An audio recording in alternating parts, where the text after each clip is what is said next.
Assalamualaikum warahmatullahi wabarakatuh. Nama saya Muhammad Kifan Nugraha dari kelas 1F. Saya akan membahas secara singkat mengenai sejarah perkembangan hukum perdata di Indonesia, baik dalam sejak masa penjajahan Belanda, Jepang, dan hingga kemerdekaan Indonesia.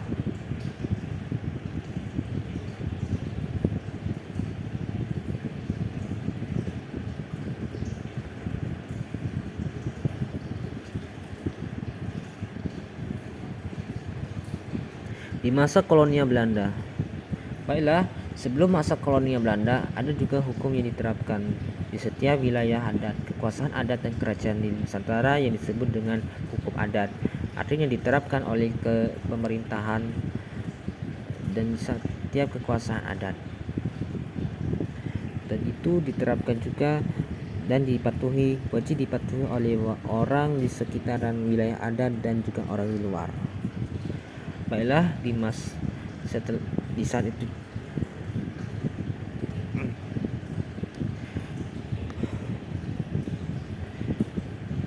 pada awal abad ke-19 diterapkanlah hukum perdata di Hindia Belanda dengan hukum Napoleon yang merupakan hukum sipil yang diakarkan dari Prancis dan dibawa ke Hindia Belanda. Di saat itu juga hukum-hukum itu didasarkan pada hukum Romawi dan prinsip-prinsip hukum Eropa dan itu pun juga mencakup pada hukum adat pribumi yang diakui. Pada 19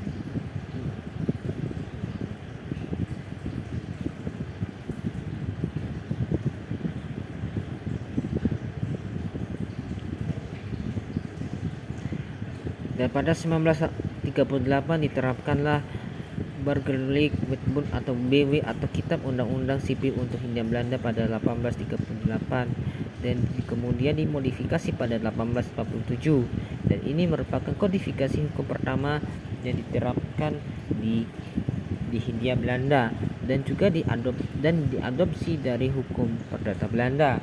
Meski begitu, rezim kolonial Belanda juga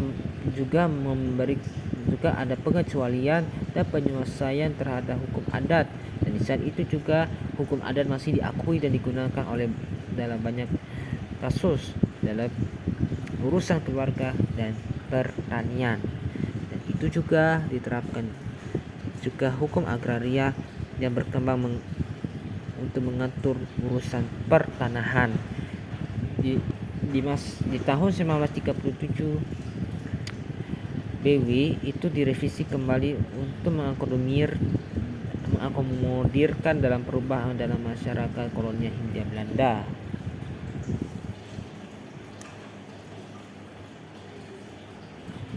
Di masa penjajahan Jepang dan saat pendudukan Jepang pada 1942 hingga 1945, Jepang secara resmi menggantikan hukum Belanda dengan hukum Jepang. Hal ini termasuk dalam hukum perdata. Hukum perdata Jepang itu disebut dengan Horitsu Perdata yang mengatur pada aspek-aspek termasuk perdata dan ini dibedakan dengan sistem hukum kolonial Belanda. Ada pun juga reformasi struktur hukum yang diterapkan di masa pendudukan Jepang di mana diberikan peran yang lebih besar pada lembaga-lembaga desa dan pemerintahan setempat dalam pemutusan sengketa dan juga diberikan pada kewenangan lokal, otoritas lokal.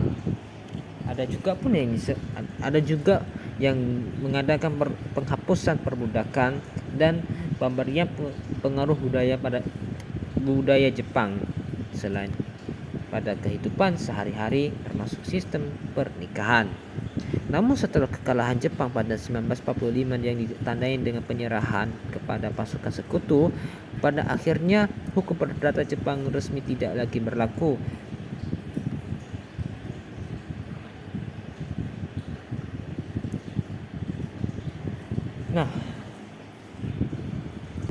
Adapun saat itu juga di saat kemerdekaan diproklamirkan pada 17 Agustus 1945, Indonesia masih mengadopsi hukum perdata versi Belanda sebagai hukum perdata nasional dan pada saat itu juga terjadi Bisa itu juga dilaksanakan susunan KUH Perdata pada tahun 19 di saat beberapa tahun sejak awal kemerdekaan Indonesia. Dan pada tahun 1964 terjadi kodifikasi hukum nasional yang menggantikan sistem hukum Belanda yang disesuaikan pada karakteristik dan kehidupan masyarakat Indonesia. Dan juga ada hukum keluarga pada 1948 pada tahun 1974 diterapkanlah Undang-Undang Nomor 1 mengenai perkawinan yang mengatur semua aspek perkawinan dan hukum keluarga. Adapun pada saat reformasi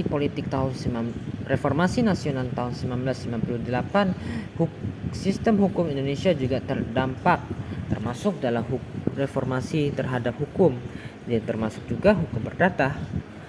Hukum perdata ini juga diterapkan untuk memperbaiki dan meningkatkan pada rasa keadilan dan perlindungan, dan disesuaikan pada konvensi-konvensi hukum yang berkaitan dalam yang diterapkan dan secara internasional.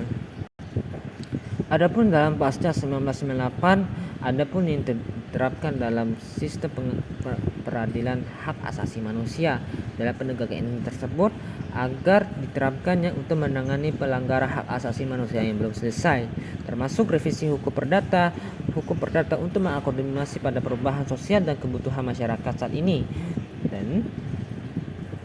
Dan ini termasuk dalam hukum pernikahan, hukum keluarga, kontrak, dan juga sistem peradilan yang adil, dan ini berfokus pada peradilan yang independen, transparan, dan akuntabel. Diterapkan juga dalam penegakan hukum dan penyesuaian hukum, dan diterapkanlah konvensi hukum yang diterapkan dalam konsep-konsep kehidupan sosial masyarakat dunia agar lebih sejajar dalam hukum internasional, agar hukum di Indonesia bisa lebih adil dan bisa diterapkan dan bisa disesuaikan dalam perkembangan masa depan, dan juga bahwa diterapkan juga disesuaikan pada menghadapi pengaruh globalisasi dan teknologi serta lain-lain. Nah, dan juga diterapkanlah hukum hak asasi manusia dalam hukum keluarga, dalam hak keluarga, hak anak, dan hak penyandang disabilitas, juga dalam pemberantasan tindak pidana korupsi, kolusi, dan nepotisme yang mengancam semua kehidupan hukum di Indonesia.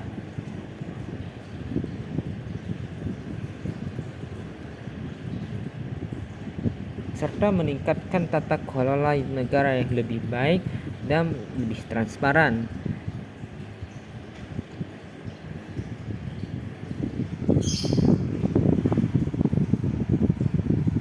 Selain itu juga di masa reformasi tersebut juga diterapkan dalam sistem peradilan online, masuk dalam hukum perdata yang juga diterapkan secara online juga.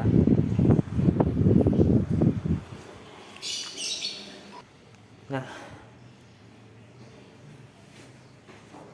itu saja yang saya hanya sampaikan, meskipun saya kurang hanya ada kekurangan kata, saya mohon maaf. Dan karena ini videonya kurang dari 10 menit, saya mau mengucapkan terima kasih. Ketika ada kesalahan saya minta maaf. Wassalamualaikum warahmatullahi wabarakatuh.